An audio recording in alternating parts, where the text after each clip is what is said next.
X82's Reviews. Hello and welcome to another episode of X82's Reviews. And in this episode, I will review the platformer game Super Mario Bros. 3 for the Nintendo Entertainment System, or NES for short. Now, I have to say that this game is the most nostalgic game ever for me, because this game was the first game I have ever played. I remember when I was like 2 or 3 years old, and I just happened to see this game, and I played it, and the rest is sweet, sweet history. But, is this game stood the test of time? Well, let's find out in this review.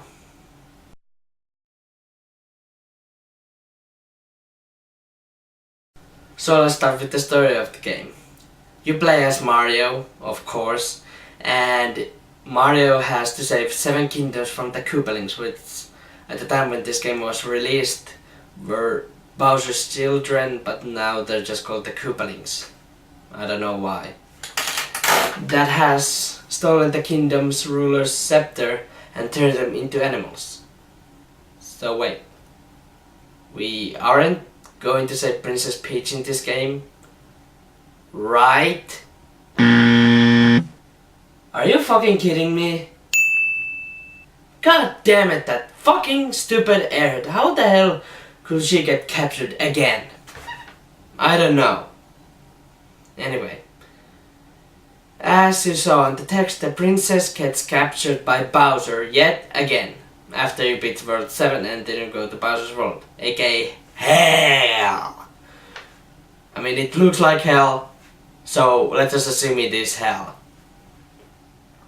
And then you beat Bowser and save the princess, and that's it. Nothing else. You beat the Koopalings, beat Bowser, save the kingdoms, and save the princess. That's all. The story is your typical Mario story, but I can cut it off some slack because it was the third game in the Mario series at the time, so... and they didn't yet rely on the same Mario formula that started in the Super Mario Bros. Super Mario Bros. 2 story was different from Super Mario Bros. 1, and Super Mario Bros. 3 story was a little bit different, but still at the end was kind of the same as with the original Super Mario Bros. So yeah.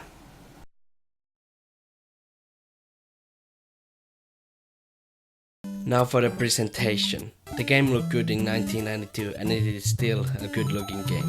The footage that you're watching is recorded from Retron 5, so if you played the game on the original NES, the quality is not quite the same with the Retron 5, but the game still looks good. Then let's talk about the music, which is made by Koji Kondo. It is good and I like the music variety in this game, but the first Super Mario Bros. Had better music in my opinion, but both games has a good soundtrack. Koji Kondo for making the best Mario music ever. I say, congratulations man, you have fucking talent. So yeah, I like the presentation.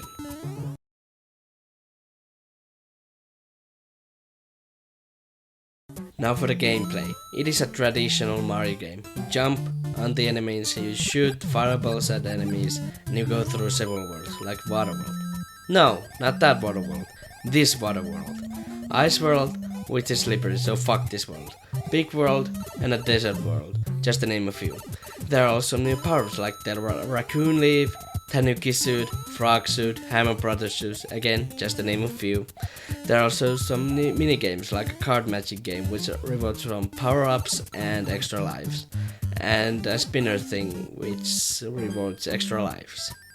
There are also toad houses where you can get some power-ups, which is useful, and at the end of each world you have to fight one of the Koopalings at their airships. And the airship levels are cool, but the Koopalings are a little bit of a disappointment. I like that every Koopaling has a different attack style, but they are all defeated by jumping on them 3 times. Also, one of the problems with the game is that the difficulty is kind of schizophrenic, which means that the difficulty curve is not consistent. Like for example, World 4, which is the big world, is much easier than World 3, which is the water world. So those things I don't like, but I still like the game.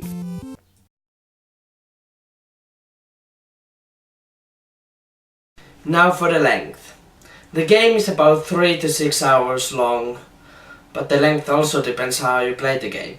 If you play the game all the way through, beating all the worlds without using any warp whistles, then of course it takes longer to beat the game. And if you use warp whistles, then it takes the game is a lot shorter.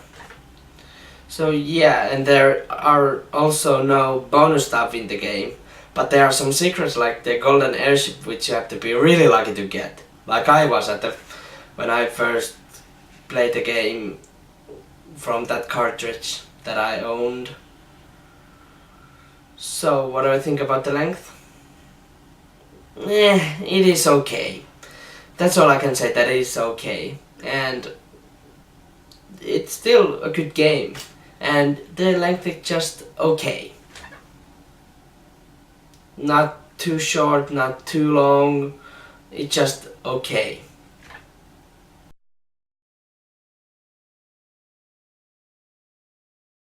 And so it is time for the final verdict. Super Mario Bros. 3 for the NES gets 8 out of 10.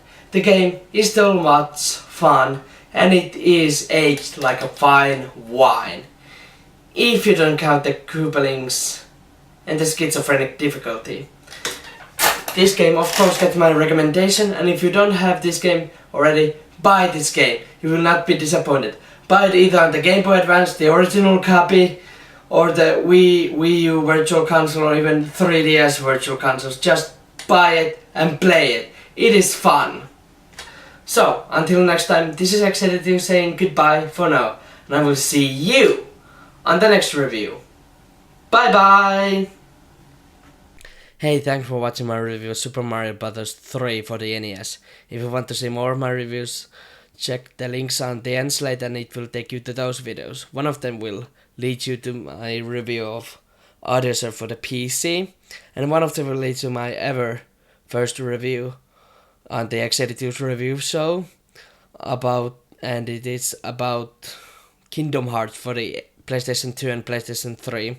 Also check my Facebook and Twitter pages so you can stay connected with me, and also click that subscribe button. It will help me a lot of ways and give me a lot of encouragement to do more reviews.